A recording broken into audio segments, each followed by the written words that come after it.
all those were doctor's topic. Now there are some nursing topics which are very important. Who is talking? Can you please mute Rajlakshmi? Yes. I request all of you to please keep muted.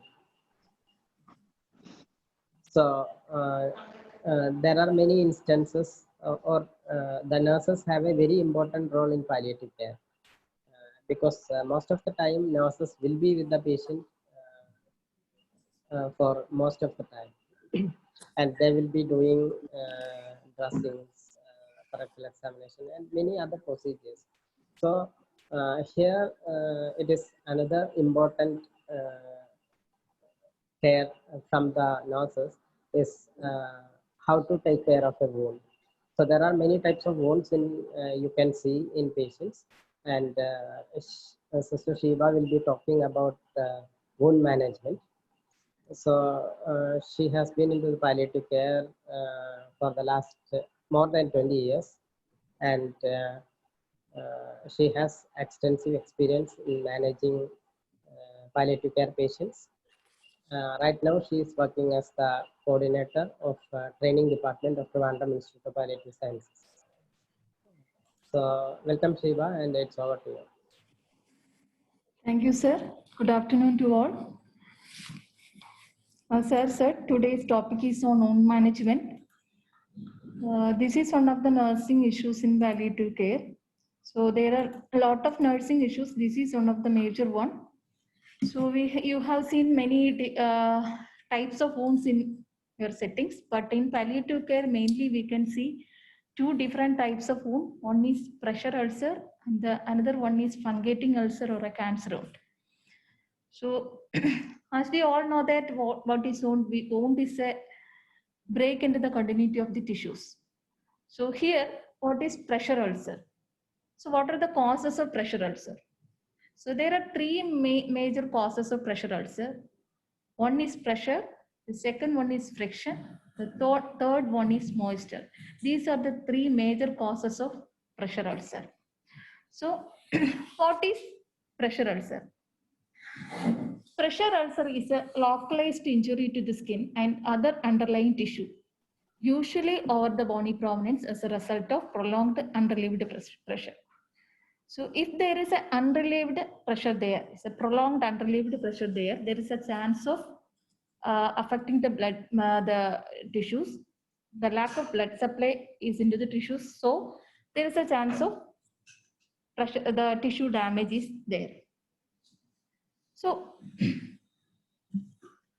what is the pathophysiology? So there are three different names also. The one is pressure sore or a bed sore. The second one is decubitus ulcer, and third one is HAPU, hospital acquired pressure ulcer. So hospital acquired pressure ulcer means when the patients come to the hospital, there is no pressure ulcer, but when they come to the hospital because of poor nursing care, the patients may get pressure ulcer within the hospital. That is HAPU, hospital acquired pressure ulcer. And the next one is PSM wound, pressure shear microenvironment sore. So pressure, I already said, the major causes of pressure ulcer is, one is pressure. Pressure is the cause, shear or friction is the cause, and microenvironment. When a patient lying on a bed, you can see there is a connection between the body and the bed. So our environment is the contributing factor. So it is called it as PSM wound, pressure shear microenvironment zone. So then we can see pathophysiology of wound. When a patient lying on a, you can see the cursor. So when a patient lying on a bed, so because of the body weight, the tissues may not get adequate blood supply. So that if the same position continue for a long time, there is a chance of collapse of blood vessels there. Then if collapse of blood vessels there, what happen? The tissues may not get adequate nutrition, oxygen. Then finally tissue ischemia and breakdown. This is the pathophysiology of pressure ulcer. On to the risk factors. Friction. So here there is a friction. How friction happens? So every day we need to change the sheets for a bedbound patients. We need to change the sheets. Even we change the sheets, if we pull the sheets under the patient, there is a chance of friction. And sometimes sometimes we change we shift the patient from bed to wheelchair or bed to trolley. So there is a chance of friction will be there. So here one risk factor is friction. Shear. In case of an obese patient, there's a chance of slipping downwards. When we re-back to their position, we apply more pressure on their body. So that time there is a tissue damage will be there. If you we don't know if that tissue damage is happen or not, but if you apply pressure on that area, maybe the pressure so will develop. And impaired sensory perception. We all know that the palliative care, we have a lot of bedbound patients, and paraplegic patients also need palliative care. They don't have that sensation below the waist level. So they are the most vulnerable persons to develop pressure ulcer. Impaired physical mobility. So for those who are in bedbound patients, their mobility is impaired. So that person is also the risk factor group. Altered level of consciousness. Unconscious patients or semi-conscious patients will be in this group. Fecal and urinary incontinence. Same. Moisture. The third cause is moisture. If there is a fecal and urinary incontinence there, always wet is there. So there is a chance of bed sore formation there. And malnutrition. So here you have to check whether they have take a proper diet, especially protein intake. You have to make sure that they have to take adequate protein intake in their diet. Otherwise, the patients will develop pressure ulcer. Dehydration again, if the dehydration there, the skin integrity will impair, and other thing is the blood volume will reduce. The tissues may not get adequate blood from the blood vessels. And excessive body heat again, if there is excessive body heat there, sweating is the problem. If sweating there, moisture is the cause of pressure ulcer and advanced stage. These are the risk factors of pressure ulcer. Move on to the sites of pressure ulcer. It can be occur anywhere in the body, depend upon the patient position. Even the patient in supine position or side lateral position, or even if the patient in wheelchair, the patients will get pressure. Depends on the patient position, the patients will develop pressure ulcer. First, we can see the common position as we all this is the best position. So supine position, if the patient is in supine position, also occiput, elbow, sacral, heels, and scapula. These are the important bony prominence that will be affecting the patients who are in supine position. So if the patient is in supine position, we need to change the position from supine to side lateral position, right lateral or left lateral position. Why I am telling these all points, the pressure points, is when you change the position from supine to right lateral or left lateral position, or from to prone position or semi-Fowler's position or Fowler's position, when you change the position, you need to give a special attention for those area. If there is a color change there, you can give further further pressure on that area. So you can prevent to further pressure on that area. That is why I am telling the important pressure areas. So the patient is in sideline position, ear acromion process. You can see the picture. So what are the important points? Ribs, greater trochanter, medial and lateral malleolus. These are the points which the patients will be affected. And when the patient is in right lateral or left lateral position, it between the knees, there is a chance of friction between the knees. So friction is the chance. So you have to keep a small pillow or a bed sheets between the knees that will prevent friction. And Fowler's position, usually the patients who are suffering with the breathlessness, we choose this position. We know this position is more comfortable with the patient with breathlessness, but even if the patient is in Fowler's position, you have to turn at least 10 degrees. So otherwise the patients will develop pressure ulcer. And prone position, sometimes huge ulcer on the sacral area. Sometimes we put the patient in prone position. Even if the prone position also, these are the important pressure points. So you have to give a special attention for that areas. Move on to the stages of wound. There are 5 stages of wound. One is, the first stage is non-blanchable erythema. So non-blanchable erythema is if there is a red color. So when you turn the patient from supine position to side lateral position, so some color change there. So at that part, that bony prominence is color change there. You can apply small pressure on that area. You can give a finger point pressure on that area. So that time, that redness will be there. That is the first stage. But in dark color skin, we can't assess. So you can assess how we assess that a patient is. You can assess the warmth of the skin, edema, sometimes pain will be there, and induration will be there. So that is stage 1.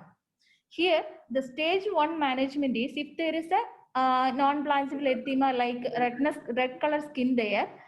So you can prevent further pressure on that area. That is the management of first stage. Okay.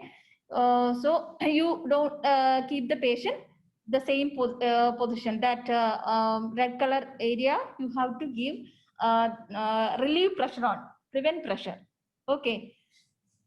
The second one is shallow open ulcer. The dermis layer will be breakdown. So you can see, otherwise blister formation will be there. If there is a blister formation there, definitely the blister will damage and the skin open. So the second stage is dermis layer is damaged, but there is no infection, only clean wound. Here you can manage with normal, wash with normal saline. No need of any antibiotic. You can clean with normal saline and cover. Third stage is full thickness ulcer. So all layers will be affecting, and sometimes tunneling will be there. So what is tunneling? It's a narrow opening or passageway that can extend in any direction through soft tissue. So when you assess the wound, you have to check whether the wound has any tunneling. If there is a tunneling there, you can give a special attention on that area. Otherwise, the wound may not heal. The stage 4, exposed muscle, bone, and tendon. The infection extended to muscle, bone, and all the layers will be affecting, and muscle, bone, and tendon will be affecting. And the fifth one is unstageable. If there is a SR, is a black necrotic tissue on the top of the area, we can't assess how we don't know how much layer is affected to the skin. Once you remove the slough, then only you have to find out how much layer is affected. So if there is when you go and see this type of patient, if this condition of wound is there, you can when you document it, you can document as an unstageable wound. Once you remove the slough, then only you have to find out what is the actual stage of the wound. So we have learned there are 5 stages of wound. The first one is non-blanchable erythema. The second stage is dermis layer will be breakdown. The third stage is all tissues will be affected. At the fourth stage is muscle, bone, tendon is affected, and the fifth one is unstageable. So come to the assessment part. So we have to assess the patient. When you see this the bedbound patient, so you have to each one maybe volunteers or a caregiver could be assess the patient skin, but as a nurse, as a medical professionals like us, nurses or doctors, we have an adequate knowledge for assessing the wound tunneling. We have to check the tunneling. So so we have to assess properly. Based on your assessment only, we need to plan. So according to your assessment, you have to plan and you have to implement it. So our aim is to improve the quality of life of the patient and their family. So we need to assess properly. So when you assess the patient, you have to assess the pressure points. Okay, if there is any color change, there you have to assess it and assess the pain associated wound. If the wound is there, you have to check whether the patient is having pain and assess the location of the wound. So measure the width, length and depth, stages of wound, presence of exudate. Exudate is oozing out of fluid or pus from the wound. If there is an exudate there, you have to check it and assess for tunneling. If there is a tunneling there, you have to when you assess the wound, you have to check it whether the wound has any tunneling. So after the assessment, you have to document all the things in the case sheets. That will helpful for your colleagues, and based on your documentation, we will plan. So the next persons, the duty doctors, or maybe after 2 weeks, you need to check again. You have to compare. When you go and check the wound, you have to compare. You need to compare. So once you the first visit, when you document it properly, you just compare from is there any different after your treatment, if there is any different from the wound. So you have to document it properly. And management management. So management depends on prognosis. So if there is so we have maybe end of life care patients also there. So if there is an end of life care patients, you can give a symptomatic management like pain management and wound dressing is also enough. Daily the cleaning and dressing is enough. But if the prognosis is good, so you can do the slough cutting. Surgically you have to cut the slough and give attention for the, if you cut the necrotic tissue slough, so you can give a special attention for the red granulation tissues. Use normal saline for cleaning and keep the wound covered. So if there is a odor or infection there, you can apply metronidazole powder. So how we use it here is, we can take a metronidazole tablet, make it powder form, and mixed with a white petroleum jelly and spread it over the wound. And here we can give two effects. So before we said the dry wound is enough, but nowadays moisture is one of the important fact for the literature says moisture is one of the important fact for wound healing. So here we use white petroleum jelly also. So that will give a moisturizing effect to the wound, and metronidazole that will reduce the infection. So that is anaerobic bacterial, the drug of choice of anaerobic bacterial infection is metronidazole. You can use it for this type of patient. And charcoal under the bed. So nowadays the charcoal dressing is also available, but the thing is very expensive. But charcoal pieces that is easily locally available, you can take one or two charcoal pieces and keep corner of the bed or under the bed. That will absorb the bad smell. Avoid hypochlorite solution like povidone iodine and hydrogen peroxide. So in palliative care, we are using only normal saline for cleaning. If you use that, why we avoid hydrogen peroxide and povidone iodine solution is that will destroy the granulation tissues. That's why we are not suggesting that the hypochlorite solution like povidone iodine solution and hydrogen peroxide for cleaning of wound. And surgery consultation also, you can suggest if the patient is in the third, fourth stage ulcer, so you can refer the patient for the surgery consultation also. You can take the consultation from the surgeon, and if the health condition is okay, you can think of skin grafting surgery also. And the negative pressure wound therapy also you can do. So but that machine is very very expensive, but you can do it with the help of suction apparatus also.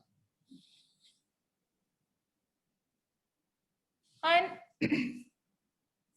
we know if there is a wound is there is a long term there is a long time for managing the wound, so you have to teach the patient how to prepare homemade saline and dressing supplies. So if there is usually the palliative care settings provide dressing materials and normal saline, but if it is finished, what they will do? So you can teach some home remedies also. How will they prepare normal saline at their home? Take 200 ml of water and add 1 pinch of salt. That is, they can boil it and keep it covered. Then after that they can use that normal saline for cleaning. So we all know that this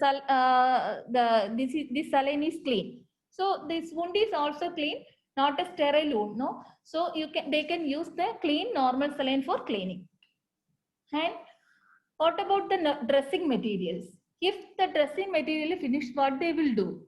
So they can take the cotton clothes, saris or dhotis, and cut into squares and steam it. That is enough. After that, they can use it as a dressing material. So after the cleaning, they can use this cotton sari or dhotis for wound dressing. So we all know that prevention is better than cure. So we have to prevent the pressure. So when the patient, if you see a bed-bound patient like this, so you have to our primary aim is to teach the family and patient about prevention of pressure ulcer. So what are the ways to what are the things you need to educate them? So change the position every 2 to 3 hours early. So we know there is a unrelieved pressure is one of the cause of pressure sore, but the patient and the family doesn't know. They don't know the continuous pressure will be affecting the body, the skin. So we as a medical professionals, we know this is one of the most major cause. So we need to educate the patient and the family the importance. Otherwise, if you tell you can change the position change your the patient every 2 to 3 hours, they never they don't give any importance for that points, but you explain it very well, they will change. And apply liquid paraffin or that some moisturizing agent on the when you turn the position from the supine position to the right lateral or left lateral position, you can apply some moisturizing agent on that area. So that will improve the circulation. So if the moisturizing agents like Vaseline or petroleum jellies is not available, they can use it coconut oil. And provide pressure redistribution surface like water bed or air bed. So if here you can see air bed and water bed. So you can see that air bed, there is many chambers. So there are 2 connections. So the air bed need electricity. So there are 2 tubings. One is one draws and the alternate draws. One tube is working in the alternate draws. That there are alternate or alternate draws is inflating and deflating. There is a automatically that pressure relieving there. But in case of water bed, the patient is lying on the bed. the body weight is distributed all over the surface. So the patient who is suffering with breathlessness. This is not comfortable for that type of patient. Is the water that some cold is there, and the thing is, the patients who are no electricity in their home, the airbed is uh, uh, not work. That the airbed need electricity, but the water bed does not need any electricity. So you can suggest any one of this for this type of patient, but the important thing you have to convey this patient is, when the patient is, even if the patient is in water bed or airbed, they need to change the position. So water bed or airbed, they will give some pressure relieving to that pressure prevention, but not 100% guarantee for pressure sore prevention. So even if the patient is in pressure, that water bed or airbed, they need to change the position and assess the skin. So if the stage 1, if there is a stage 1 skin lesion is there, you have to tell the caregivers is excellent incontinence control, and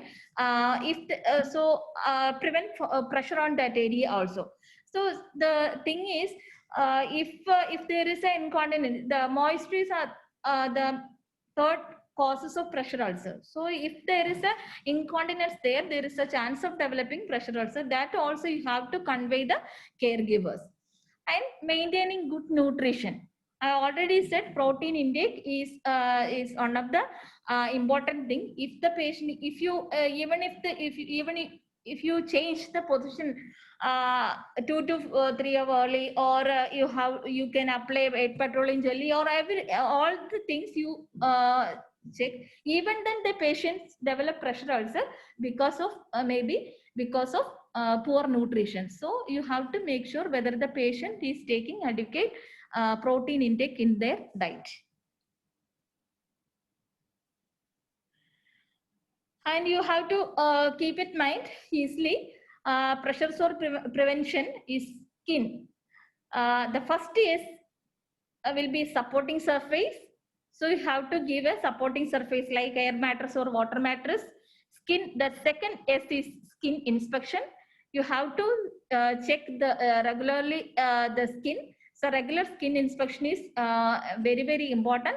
If there is a small the first stage ulcer develop, you have to, if you do the proper skin inspection, you can prevent further impairment. And keep moving.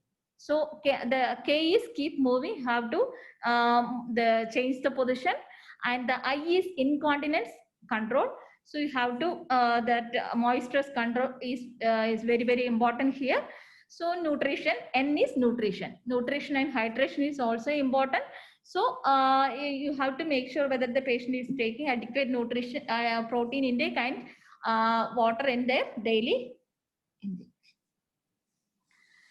And we know without the patient support, we can't do anything. So we need a patient, the caregivers, that support is very important for this type of patients. The patients can't do anything because they are bedbound. So they need a support from the caregivers. So when you go and see this type of patient, usually we give an instruction. So you can do this, you can do this, you can change the position, you can give this, you can apply noise. So so you can, when you change the sheets, you can the friction is one of the important cause. So when you change the sheets, they don't know, you can give a attention, so they don't know how to change it. Even so you can instruct, but when you see and go and see this type of patient, you can develop a contract of care. As you can, instead of you can use we.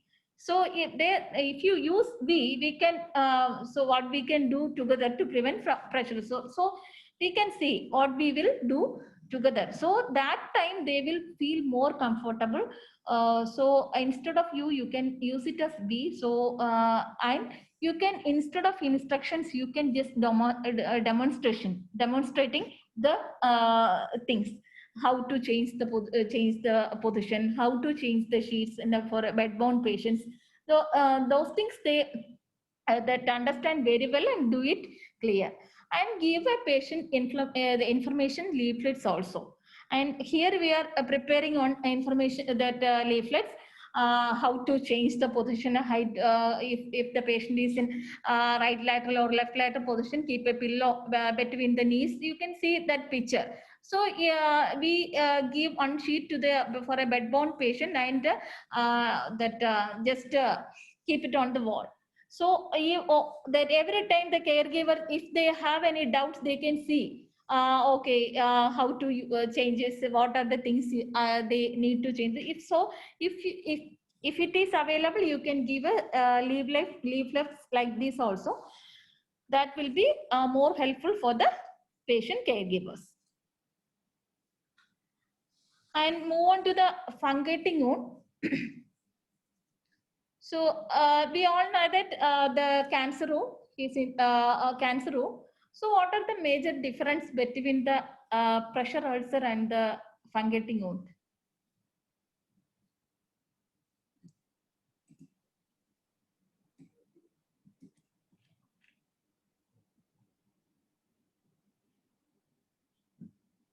Anyone? What are the major difference between the pressure ulcer and fungating wound?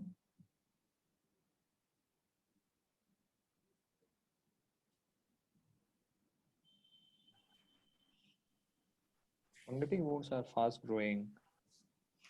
Okay.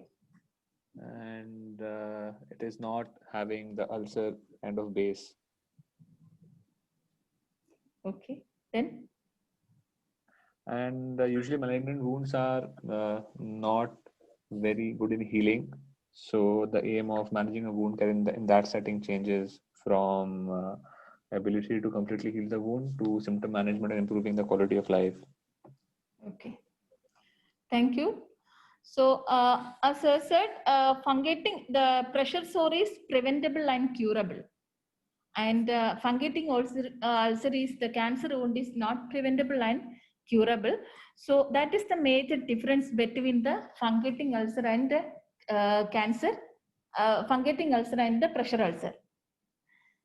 So here, what is fungating ulcer? It is a primary or secondary malignant skin growth which has ulcerated and difficult to heal. So once this ulcer develops, that difficult to heal. So it refers to a malignant process, both proliferating and ulceration.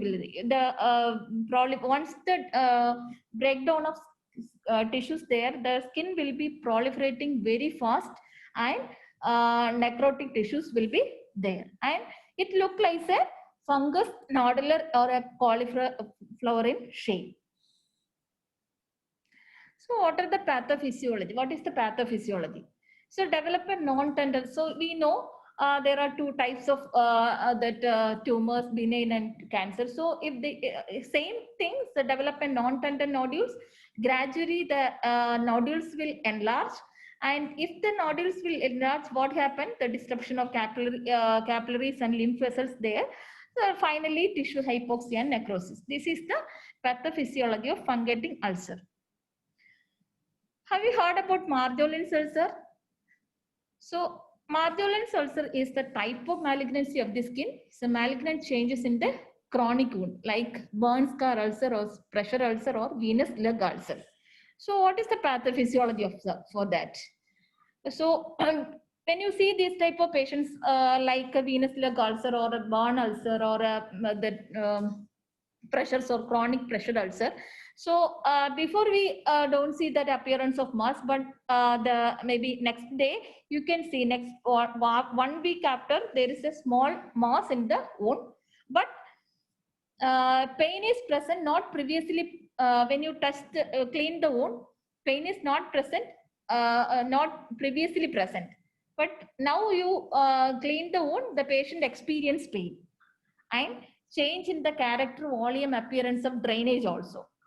Okay, so these characteristics there, so you can refer the patient to the oncologist and you take a biopsy and find out whether the patient is having any the cancer. Okay, that is Marjoline's ulcer.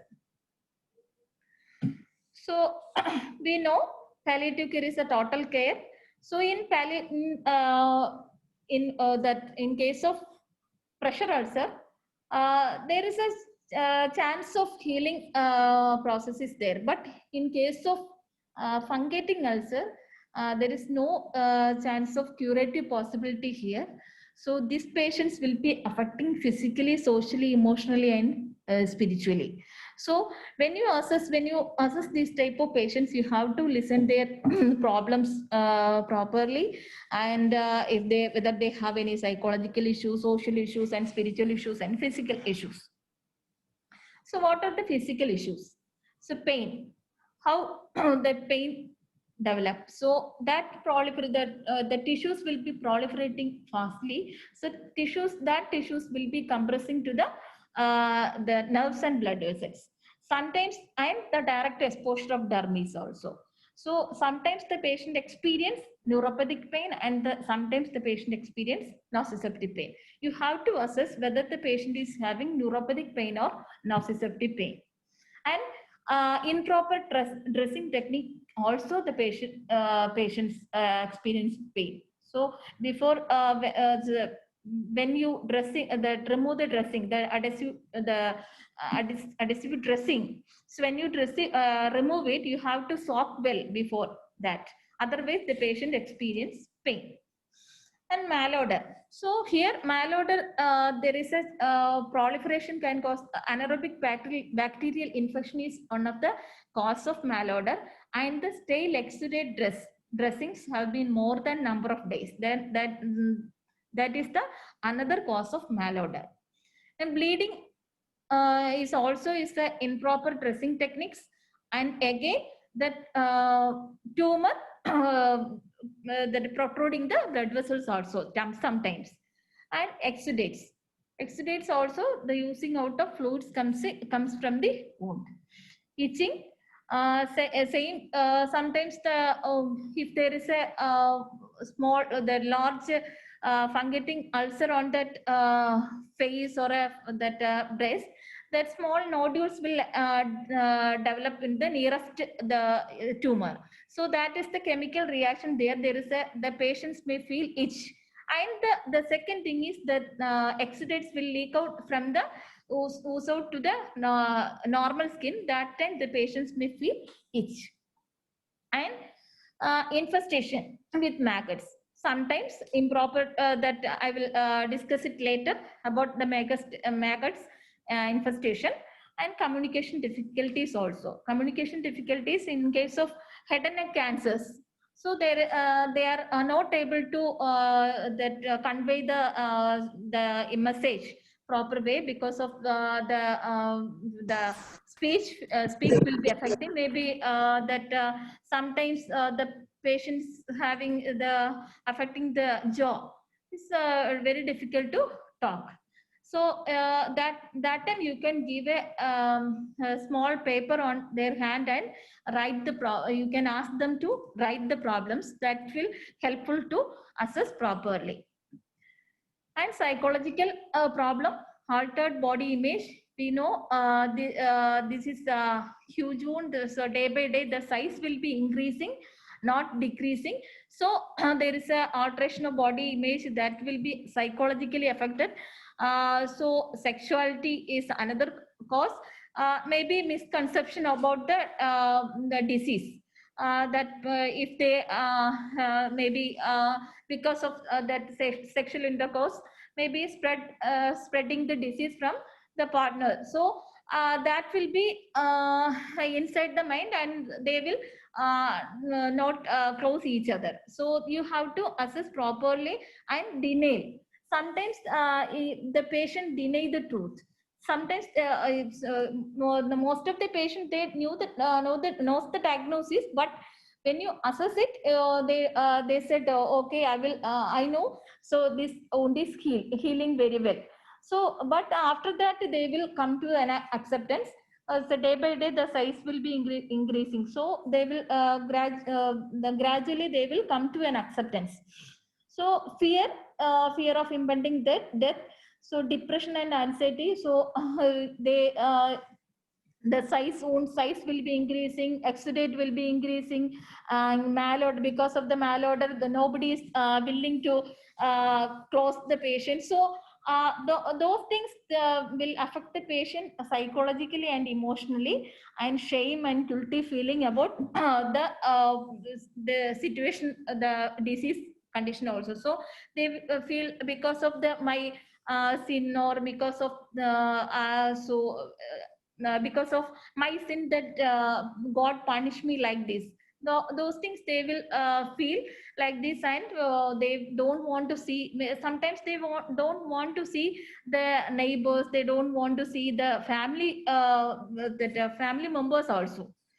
And socially, family isolation. Sometimes the family will choose, in case one of the family member will develop this type of wounds, the family will choose on the corner side of room and keep the patient there.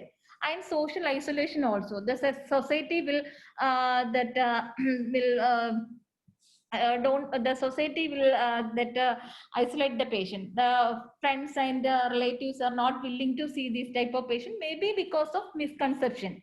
And social stigma and fear of contagion affect the patient, this will be affect the family also. And sometimes the marital disharmony also, the people don't want to marry the girl like this type of the family. So maybe because of hereditary factors, they may think the hereditary factor is also there.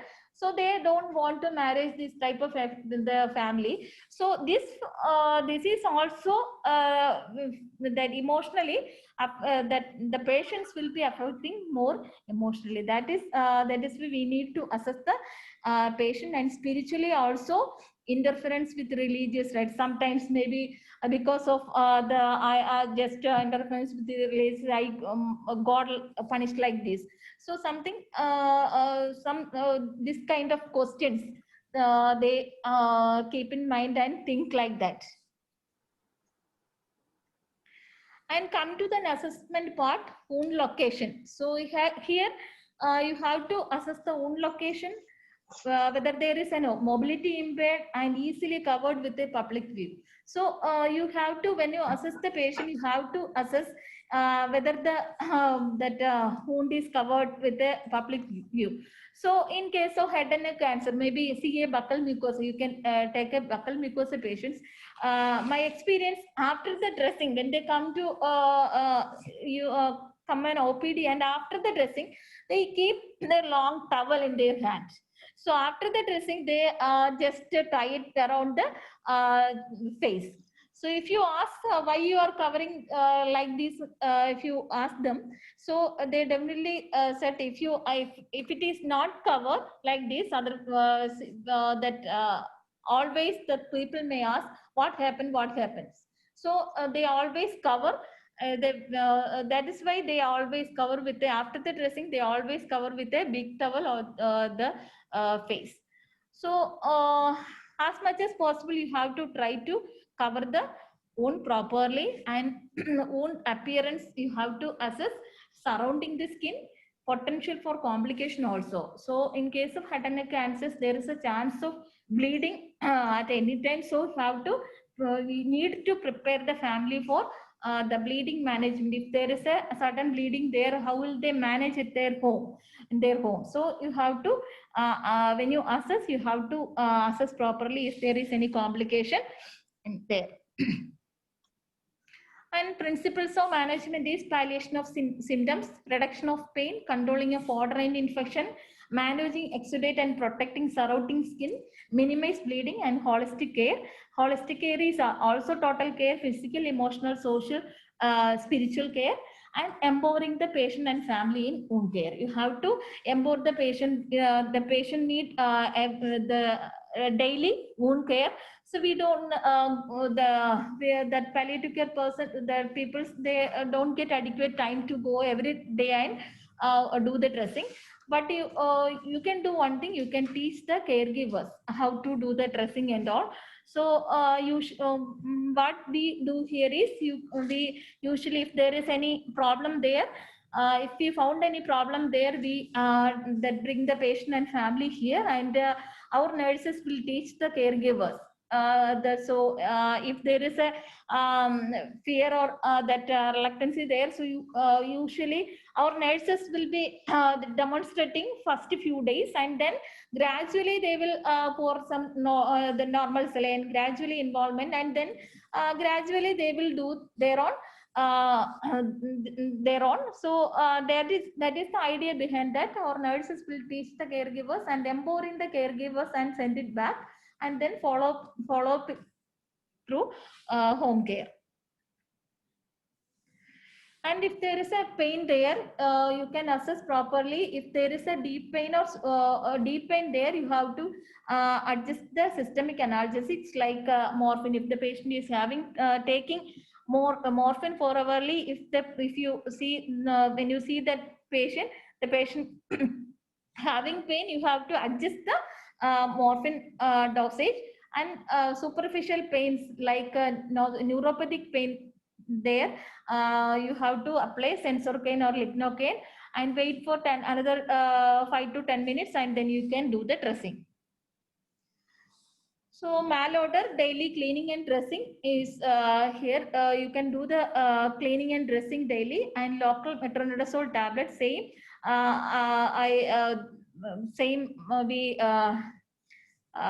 Same like pressure sore management.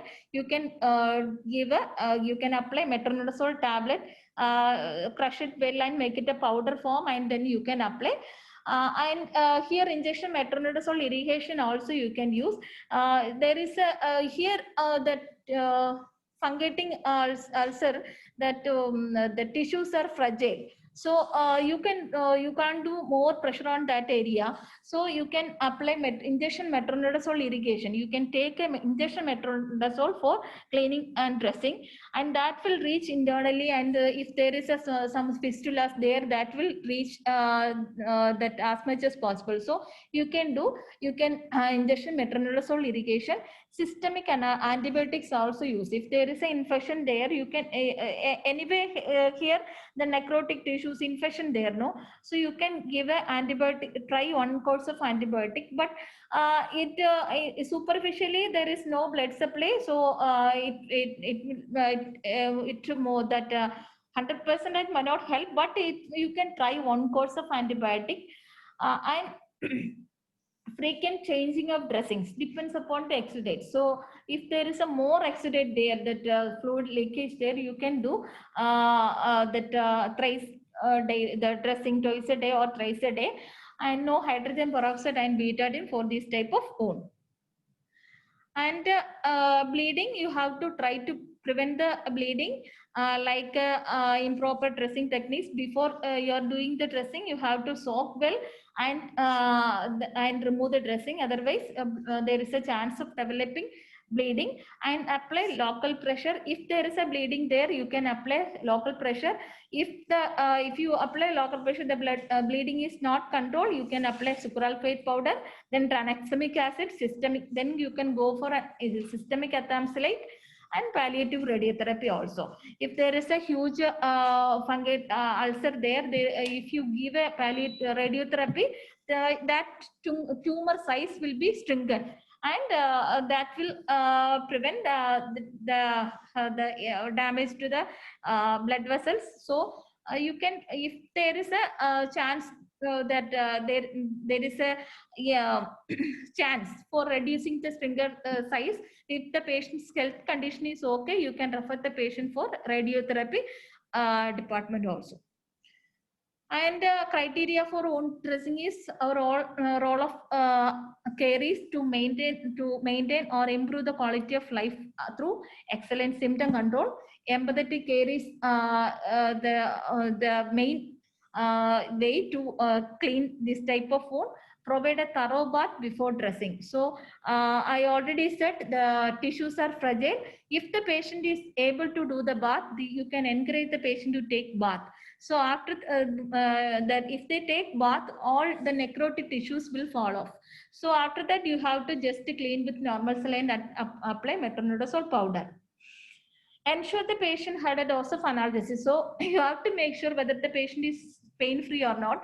If the patient is having pain, you can give a analgesics and systemic analgesics and wait for 45 minutes, and then you can do the dressing. Use normal saline for cleaning, and select dressings depends upon the wound condition.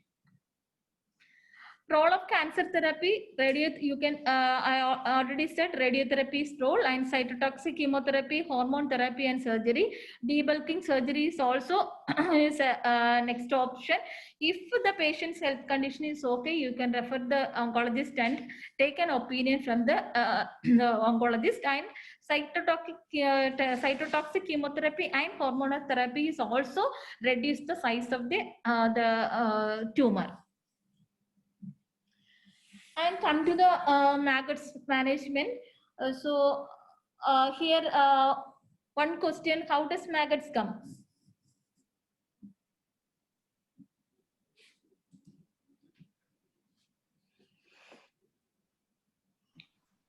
The flies lays eggs, and with the temperature, it breeds there, and the eggs are hatched to larvae. Okay, thank you, sir. So it comes from flies. So if there is a infected wounds or any wound, the flies are attracted. So if the flies touch into the wound, they laid that at a time 30 to 300 numbers of eggs. So within 8 to 12 hours, that eggs will hatch. So that is why maggots will develop. So prevention is one of the main thing here. So you have to tell the patients always cover the wound. Otherwise, they can, if there is any difficulty there, they can use the mosquito nets. And if there is maggots there, how they will take it? So they can take a turpentine. You can take turpentine, soak with the gauze piece. And turpentine you can soak with gauze piece and keep close to the wound. That is enough. The maggots will come out, and when they come out, you can take it with the help of artery forceps. So the important message you can keep in your mind is, when you take maggots, don't follow maggots. Usually when the maggots come out, when you go with the artery forceps, they go inside. So when you go with your artery forceps, your artery forceps will damage the nearest blood vessels. So don't follow maggots. So educate the family and patient about the importance of covering of the wound. Thank you.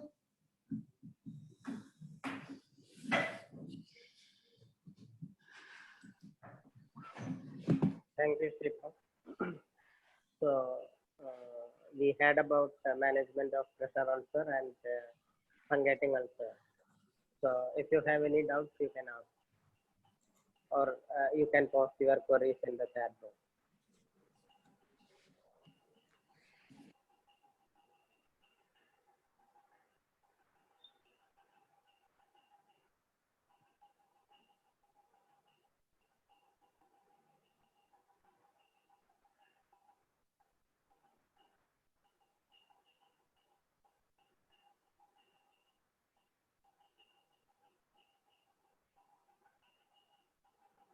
Okay, Shiva. There is one question. How long can we store the homemade saline? 4 hours. How many hours? 24 hours, sir. Every day they have to homemade saline, no? Yeah. So they can change it every day. Okay. So what are the hygroscopic materials for dressing? What is hygroscopic material? Something which absorbs a lot of exudate. if there is a high growth, that if how will we manage the patient with the severe exudates? Here that hydrocolloidal dressing is available, you can apply, but the thing is that is very expensive. So the patient, the palliative care patients may not affordable with that. So what we do here is take that layers, the Gamgee per layer, the number of layers will be increasing. So instead of 2 parts, we can take 5 parts at a time and apply. So cover it. So that will give more time, give more time. So that's why we use it here. But if it is available, you can use.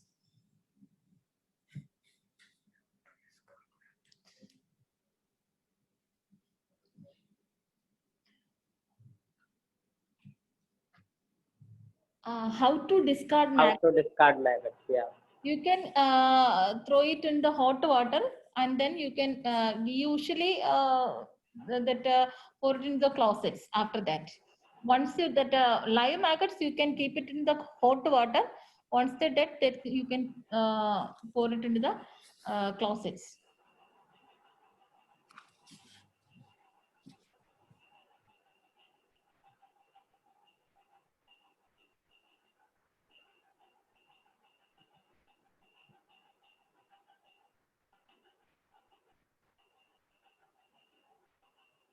Any more questions?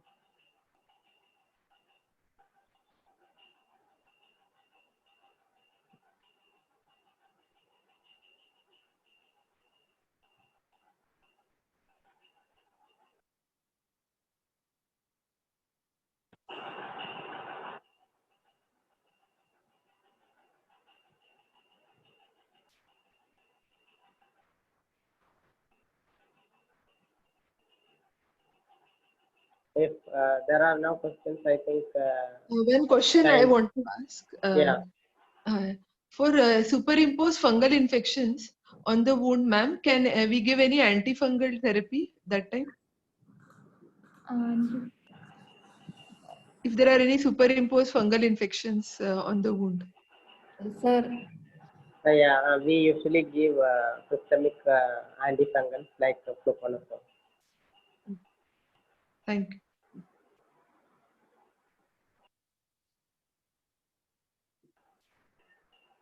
is the common dressing material in market. There are many types of dressing materials available in the market, but you can use the font dressings are available, charcoal dressings are available. So many type of dressings are available. I think it all depends on how much the patient can afford.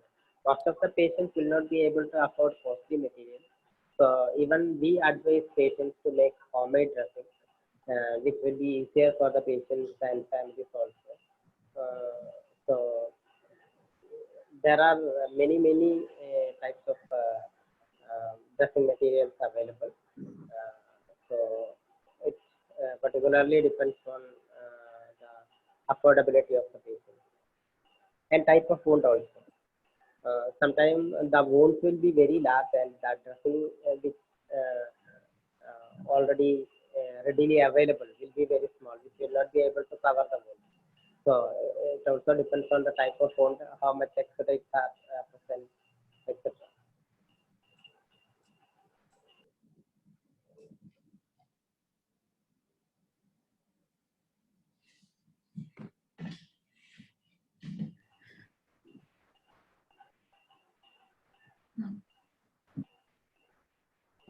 Sir, what about non-healing ulcers?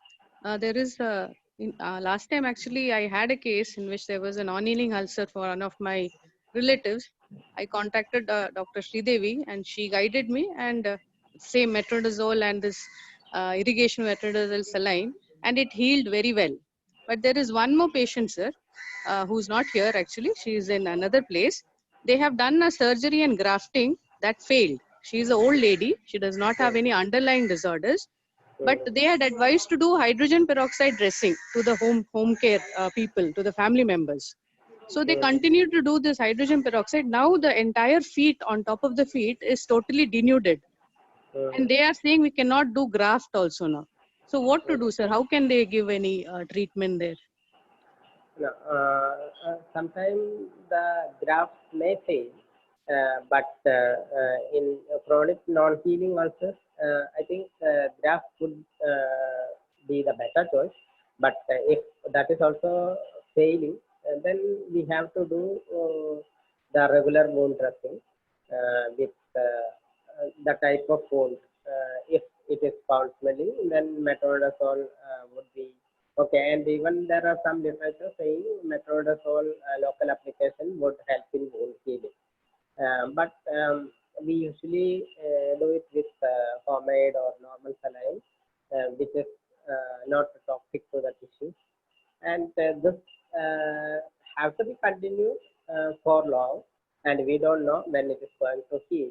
Once it is skin rejection or the transplant rejection has happened. Siba, if you want to add anything.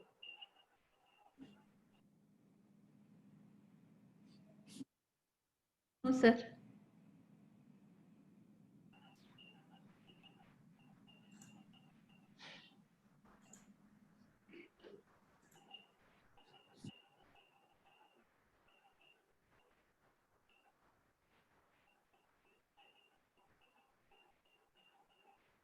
So, shall we move on to patient story, Rajlakshmi? Yes, sir. Okay, so the patient story will be presented by Dr. Ahmed. So, Dr. Ahmed, it's over to you. Thank you, sir. Hello, everyone. Welcome to wound management session. So today we are going to talk about a male patient, 41 years old, who was diagnosed with CA buccal mucosa on the left side.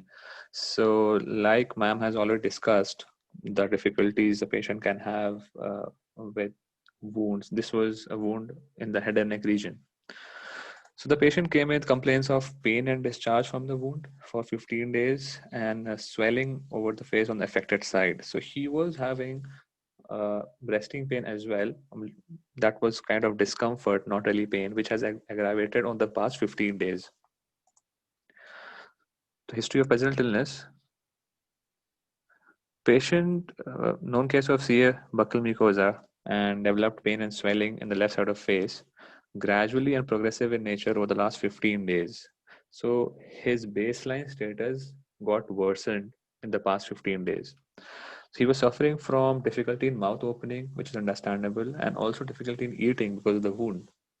He has taken NSAIDs for pain management with moderate relief, and sometimes hot fomentation helped him intermittently. The patient is distressed with the increasing amount of pain and the development of foul smell and the discharge, which was seroanguinous over the past 6 to 8 days. He denies any other complaints such as fever, shortness of breath, and but does mention that he's finding difficulty in sleeping over the last 4 days, which he attributes to the pain, foul smell. So if you look at the patient's examination, patient is moderately built and nourished. He is conscious, obeying commands. He's visibly distressed. So visibly distressed, he was anxious, and he was telling about his pain at that point of time around 5/10 pain score, but which ranged between 4 to 7.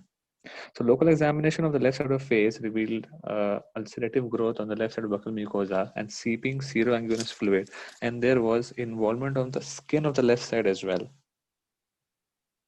So in the past, he was diagnosed in 2019, and the type histopath revealed that was moderately differentiated squamous cell carcinoma.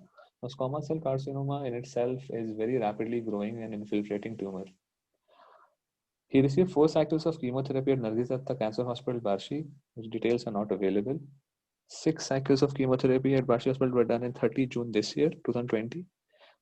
Details are not available. After that, he received 1 chemo at Indrani Hospital again. And then he developed the symptoms and he could not go for any further sessions. Psychosocial aspects of him and the family. He was a businessman and the sole earner of the family. He has 1 son who is in school going age. His wife is a housewife. There are no relatives nearby in Pune where they stay, and he is distressed due to pain, foul smell, both of which are affecting his sleep and causing him anxiety and increased irritability. Family is supportive. The patient does not want them to come near them due to foul smell, and he himself feels that it is better that he stays isolated and does not cause problem for other family members, because mainly because of the smell. The pain he is already sustaining, but he can't stand the smell. Patient feels like this is a constant reminder of his illness and doesn't want to work, having depressive thoughts about his self-worth and that he will die soon.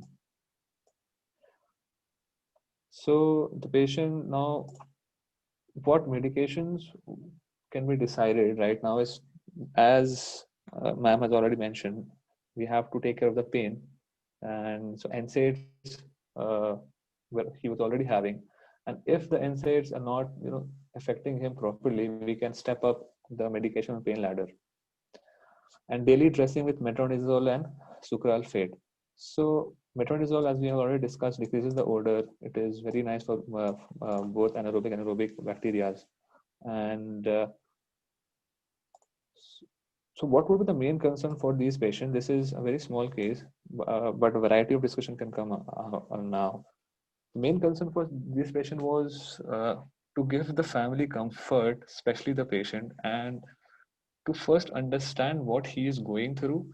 So there are all the four elements have to come into play: the physical aspect of the wound, the social aspect, the spiritual, and the psychological.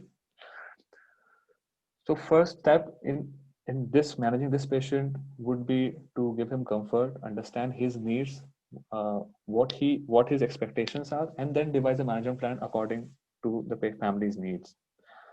So one would be pain management, the other would be wound dressing, and then how do we take care of the family as a whole when the sole earner of the family is not working because of pain and his current illness, would be to gain support from an NGO for a child's education. We could also plan to train wife in something else so that she can pitch in financially, and also train the wife to help in dressing, so that the most of the things can be taken care at home and the patient does not have to come to a palliative care center or hospital again and again. And the final thing would be to bring back the patient to baseline status where he can manage independently, to take care of him and work, and to alleviate his emotional levels and anxieties as well. So in such kinds of patients, what happens is patients try to avoid oral care for fear of introducing pain and tenderness or traumatic oral lesions. Generally, whatever the traditional oral care or a traditional wound management include is all the solutions that we use have drying action, which cannot work in such a patient, when drying or the wound or crusting can cause more pain. These wounds often present with multiple unpleasant and difficult to manage symptoms. Most common is malodor, which we have discussed, heavy exudate, bleeding, pain, and can also cause pruritus, excessive necrotic tissue, peri-wound maceration, and wound infection. Unlike other chronic wounds, a malignant wound is not likely to heal and is a constant reminder that the patient has progressive cancer. Patients, due to this thought process, they suffer social difficulties and psychological difficulties such as impaired body image, depression, anger, embarrassment, and social isolation. The management of such wounds is therefore based on symptom control and aimed at alleviating the suffering, maintaining the function, enabling the patient to engage in activities that are important to them. Often, the traditional wound management goal is for the wound to heal, which is in line with good wound care practice. However, in patients such as like ours, the aim shifts from healing to addressing quality of life. Next. So, coming to the summary. So the patient presented with pain discharged from an oral mucosa wound, which is a progressive, fast-growing tumor infiltrating neighboring structures, and right now is affecting the skin of the left cheek as well. Now, he's a sole owner of family, distressed about how he is going to manage illness and his family. He is having anxiety, increased irritability, and depressive thoughts because of that. What is the importance of comforting the family in such a case? Understanding their needs and making them collaborators in decision making and symptom management. It is very important. How to manage malignant wounds, which with the aim of improving the quality of life, and how does it differ from traditional wound management we have seen, and the and psychological aspects of a bad wound, such as impaired body image, depression, anger, embarrassment, and social isolation. So the point to discuss for this patient would be the management validating wounds, which we have discussed, with ma'am has discussed very clearly. And how do you comfort a person who is irritable, angry, and is having a constant reminder of his illness? And how to help family to make them self-sustaining. This includes both making the family capable of handling the patient's condition and helping them to become an earner and taking care of financial situation of the family as well. Thank you. Thank you, Dr. Ahmed, for this patient story, which is very suitable for this session. So, I think we already had a discussion on management of malignant wounds, which we may not discuss now. Or if Shiba wants to talk any other points which you have not mentioned in your class, you can talk. Sir, in case of one important thing I was missed. So one important thing in case of head and neck cancers, even the CA buccal mucosa, there is a foul smell. There is a chance of huge foul smell. So here, metronidazole nebulization can helpful for to reducing the smell.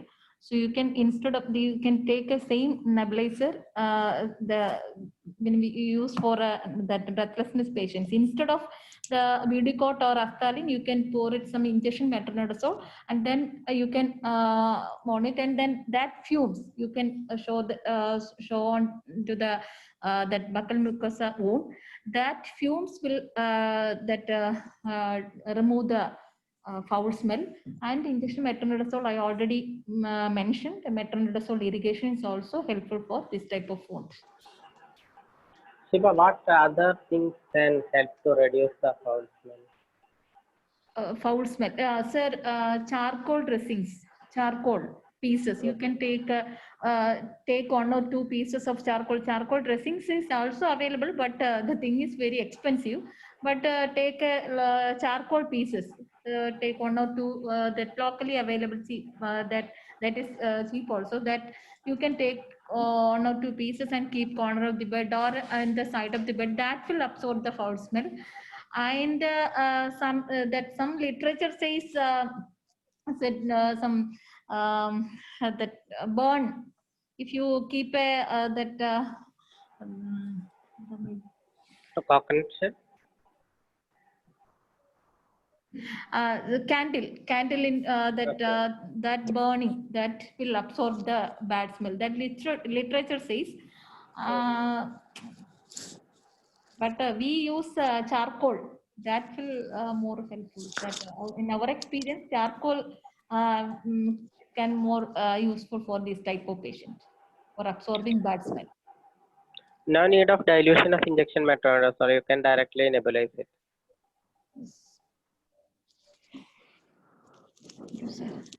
Okay. So, how do you comfort a person who is irritable, angry, and is having a constant reminder of his illness? Some of the participants can comment on this.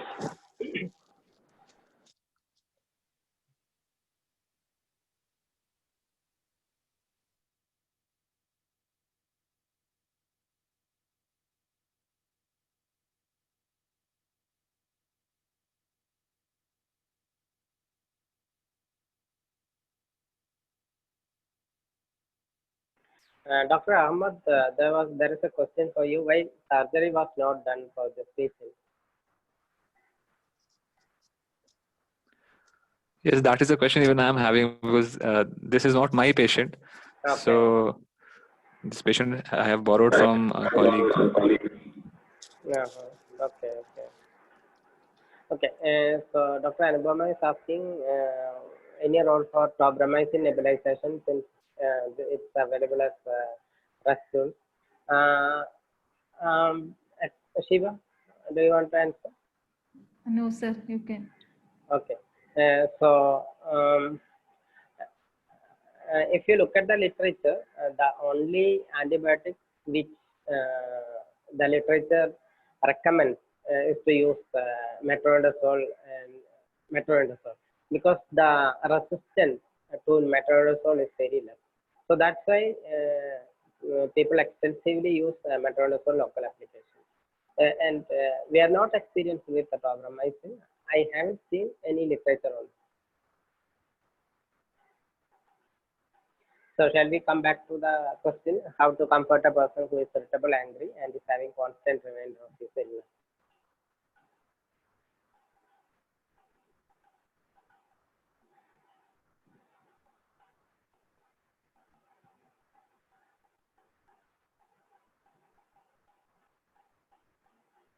So, okay, Dr. Sandeep Kumar says morphine low dose. First and foremost is sorting out the family issues like financial issues, son's education, educating family, and neighbors that they should help the patient physically, mentally, and emotionally. Dr. Sandeep again says antidepressants, cognitive behavioral therapy. Okay, all are important, but I think in this patient, the most important is to find out why the patient is irritable.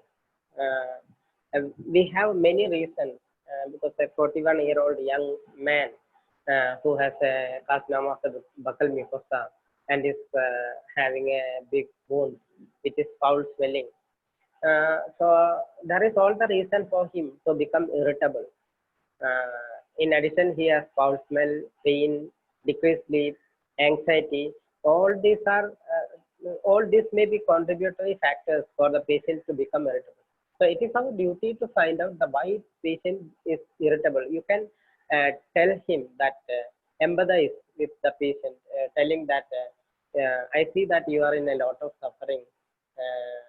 Can you tell me what are your concerns or what are your problems or what causes most difficulty for you?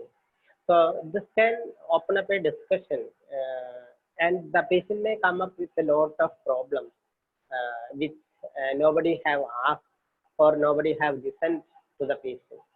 So we can find out, and by letting him ventilating his feelings, emotions, the patient may come to some peace of mind, and even he may believe that at last I have found out a person whom I can talk to. So these all may comfort the patient, which may help to reduce the irritability of the patient. Of course, you have to treat the physical suffering of the patient, the pain and foul smell.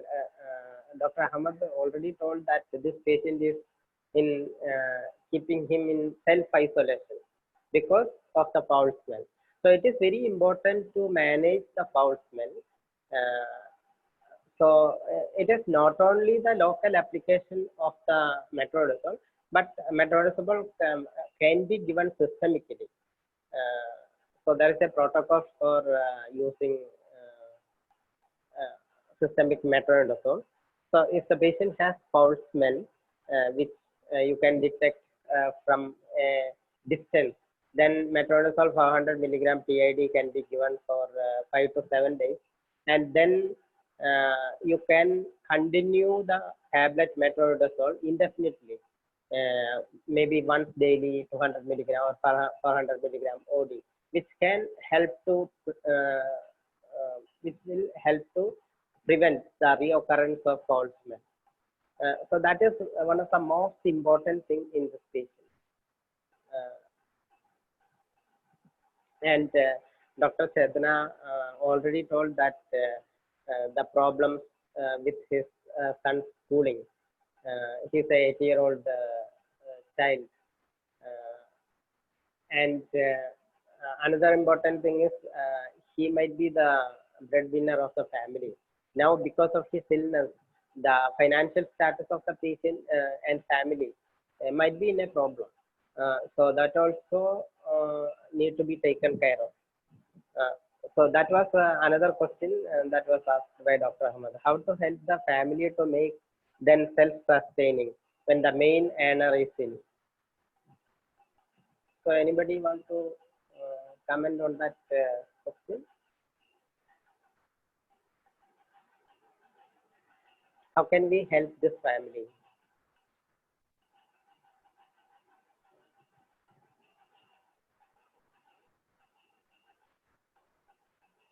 NGO support, yeah, that's one option.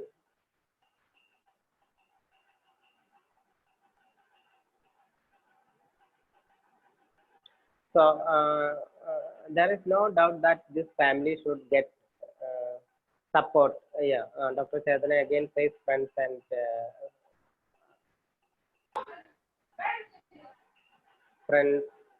relatives. Yeah, thank you. So this patient and family needs financial assistance, but it is not the financial assistance which is required for them. They have to go on even if the patient is no more. So yeah, that's very important. That's what we have to do. We have to give some vocational rehabilitation for the wife. So we have to understand the basic training or what is the education of the wife, and was she doing anything previously? Does she know anything which like tailoring or something like that? So if the wife knows anything, you can support that maybe tailoring or some like things like that, so that even if the patient dies, the family can go on with the sustained income. So we are doing vocational rehabilitation for our patients with the help of volunteers. So that's also another important thing. You should be able to make support for you by educating the community nearby your place, so that there will be some people who are interested towards palliative care, and these volunteers can do wonders. So many of the volunteers, they have their own talent. Some of them are very good at rehabilitation or finding out funds, etc. So volunteers can be a good source for finding out money, and with that, this family can be given some vocational rehabilitation which is suitable for the family, so that there will be sustained income. Shiva, do you want to add anything? No, sir. Dr. Ahmed, do you want to add anything else? No, sir. Thank you. Anybody want to add any more points?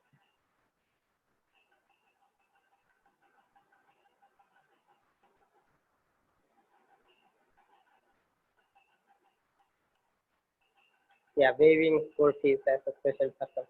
Yeah, we do this. Our social workers directly call the principal or headmaster of the school and negotiate with them, which we usually do here.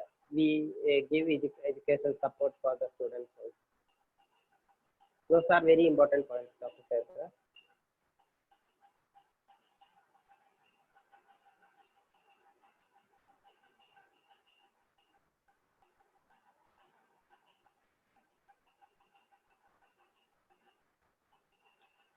So if there are no more questions or comments, I think we can wind up this session.